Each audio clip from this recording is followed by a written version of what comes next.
Coba deh bayangin, ada startup yang lagi naik daun banget, orderan meledak, user baru datang terus, investor ngantri. Tapi tiba-tiba crash, semuanya berantakan. Sistem mereka hancur lebur. Nah, ini kenyataan pahitnya. Sukses itu bisa jadi bencana kalau fondasinya keropos. Dan seperti yang tertulis di sini, seringkali sistem itu gagal bukan karena bug kecil atau aneh-aneh. Kegagalan terjadi karena desainnya. Dari awal banget emang nggak pernah dipikirin secara serius. Dan kegagalan desain ini, Nanda, bukan cuma soal teknis doang kan? Dampaknya itu langsung menghantam bisnis. Data nggak konsisten, laporan penjualan jadi ngacau. Transaksi bermasalah, pelanggan ngamuk karena uangnya kepotong 2 kali. Ujung-ujungnya apa? Reputasi yang dibangun susah payah hancur, kepercayaan pelanggan ludes, dan kerugian finansial udah pasti di depan mata. Ini beneran mimpi buruk buat semua perusahaan digital, dan mimpi buruk yang sebetulnya bisa banget kita cegah. Betul banget Dian, dan ini yang membawa kita ke pertanyaan paling inti. Pertanyaan ini bukan buat kami, tapi buat kalian semua. Kalau aku jadi sistem arsitek, apa sih yang bakal aku cegah dari awal? Coba deh, jadikan pertanyaan ini kompas kita. Selagi kita bedah bareng-bareng pola pikir yang bisa mencegah mimpi buruk tadi. Oke, yuk kita selami lebih dalam. Buat ngejawab pertanyaan tadi, kita harus kenal dulu sama peran kuncinya, sistem arsitek. Gini deh analoginya, kalau mau bangun gedung pencakar langit, masa iya nggak pakai arsitek? Nggak ada cetak birunya? Bisa-bisa rubuh kan? Nah, sama persis kayak sistem digital. Butuh arsitek juga. Mereka ini bukan sekadar ngetik kode, tapi mereka adalah perancang fondasi datanya, biar sistem itu kokoh, aman, dan siap buat tumbuh besar di masa depan. Dan kerjaan seorang arsitek itu nggak asal-asalan, metodis banget. Ada 3 fase utama. Pertama, desain konseptual. Ini tuh ide besarnya, cetak biru di atas kertas sama sekali belum mikirin teknologi. Kedua, desain logis, di mana ide tadi mulai dibentuk jadi model, tapi masih fleksibel. Nah, baru yang terakhir, desain fisik. Disinilah kita menerjemahkan model itu ke dalam teknologi database yang spesifik. Kalau sampai ada satu fase yang keskip, apalagi yang pertama, wah, itu udah resep pasti buat bencana. Semua masalah yang bakal kita bahas nanti, akarnya tuh dari sini. Nah, lihat deh perbandingan di sini. Ini ngejelasin banget kenapa cara berpikir arsitektural itu krusial. Dulu kita pakai sistem berbasis file yang masalahnya seabrek. Bayangin aja, tiap departemen punya file Excel-nya sendiri-sendiri. Datanya jadi double, nggak konsisten, dan misah-misah. Sistem basis data modern yang dirancang oleh seorang arsitek itu membereskan semua masalah itu. Dengan manajemen terpusat, duplikasi data dikontrol, dan integritasnya dijaga. Jadi ini bukan cuma soal ganti teknologi ya, tapi soal ganti cara berpikir. Oke, sekarang kita lihat gimana ini kejadian di dunia nyata. Sebuah keputusan yang kelihatannya kecil di fase desain itu bisa jadi masalah raksasa di kemudian hari. Contohnya, sistem fintech yang tiba-tiba ada transaksi ganda pas lagi traffic tinggi. Atau marketplace yang langsung down pas ngadain flash sale. Semua ini sering banget bukan karena servernya kurang kuat, tapi karena fondasi database-nya dari awal emang nggak dirancang buat nahan serbuan kayak gitu.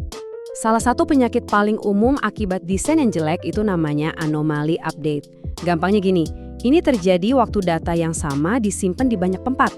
Jadi pas kamu mau ubah satu info, kamu harus ubah di semua tempat itu. Kalau ada satu aja yang kelewat, datanya langsung nggak sinkron. Kacau kan? Nah, inilah yang terjadi kalau proses penting bernama normalisasi database, yaitu seni merapihkan data biar nggak ada pengulangan yang sia-sia, diabaikan begitu saja. Lost updates ini contoh yang nyata banget. Bayangin deh kamu sama temen kamu lagi ngedit dokumen yang sama di sistem yang jelek. Kamu simpan perubahanmu, sedetik kemudian temenmu juga simpan perubahannya. Hasilnya, perubahan yang kamu buat hilang gitu aja, ketimpa. Di dunia e-commerce, ini bisa bikin data stok barang jadi ngaco karena 2 pesanan masuk di waktu yang hampir bersamaan. Ini bencana yang disebabkan oleh kurangnya kontrol arsitektural. Dan yang ini, inconsistent retrievals, ini horor buat para manajer. Bayangin, kamu coba tarik laporan penjualan harian jam 5 sore, tapi di saat yang bersamaan masih ada transaksi yang lagi diproses. Laporan yang kamu dapat, ya pasti totalnya salah karena dia ngambil sebagian data lama dan sebagian data yang baru aja diubah. Jadi, poin krusialnya adalah tanpa desain yang bagus, bahkan aktivitas sesimpel membaca data aja bisa menghasilkan informasi yang salah. Dan kalau kita udah nggak bisa percaya sama data kita sendiri, ya udah seluruh bisnis dalam bahaya. Semua masalah yang kita bahas tadi, itulah alasan kenapa mindset seorang arsitek ini jadi DNA dari program inovasi digital di ITS. Kami di sini nggak cuma ngelatih kalian untuk jadi coder atau programmer. Kami membentuk kalian untuk menjadi penjaga masa depan sistem. Seseorang yang nggak cuma tahu cara membangun, tapi tahu cara membangun dengan benar. Sejak dari fondasi paling dasarnya. Dan ini adalah pergeseran identitas yang krusial banget. Kalian bukan lagi sekedar mahasiswa yang mempelajari sistem. Lewat tantangan-tantangan kayak gini, kalian itu mulai bertransformasi. Kalian adalah calon sistem arsitek.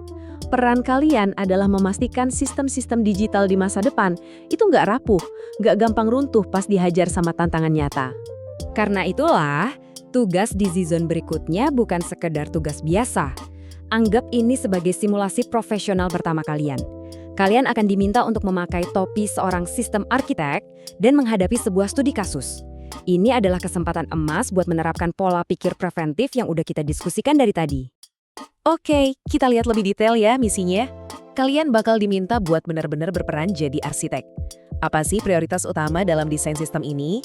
Apa risiko terbesarnya? Dan yang paling penting, gimana cara kalian merumuskan strategi pencegahan berdasarkan teori dan konsep yang sudah dipelajari? Ingat ya, ini bukan soal benar atau salah. Ini soal melatih otot berpikir ala arsitek dan preventif. Pada akhirnya, semua yang kita bicarakan hari ini itu bermuara pada satu filosofi inti. Satu ide yang membedakan seorang arsitek sejati dari peran-peran lainnya.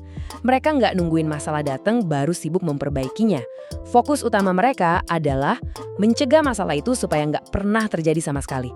Coba deh ingat-ingat kalimat ini baik-baik. Kalau ada bug di sebuah fitur aplikasi, kita bisa rilis patch buat benerin. Itu relatif gampang. Tapi kalau fondasi database-nya yang salah desain, memperbaikinya itu sama aja kayak coba ganti fondasi sebuah gedung yang udah berdiri tegak. Susahnya minta ampun, mahal banget, dan risikonya luar biasa besar. Dan kalimat ini benar-benar merangkum semuanya dengan sempurna. Banyak orang yang bisa menyelesaikan masalah. Tapi hanya segelintir yang punya visi dan keahlian untuk mencegahnya dari awal. Nah, itulah peran yang kami harapkan bisa kalian ambil, menjadi seorang arsitek sistem yang visioner. Jadi, tantangannya sekarang ada di tangan kalian. Bawa pola pikir ini ke dalam diskusi di forum, tuangkan dalam refleksi kalian di Cizon, dan dalami materinya di Scroll. Jangan cuma jadi pengguna sistem, atau bahkan sekedar pembangun sistem. Jadilah arsiteknya. Arsitek yang merancang masa depan digital yang kokoh.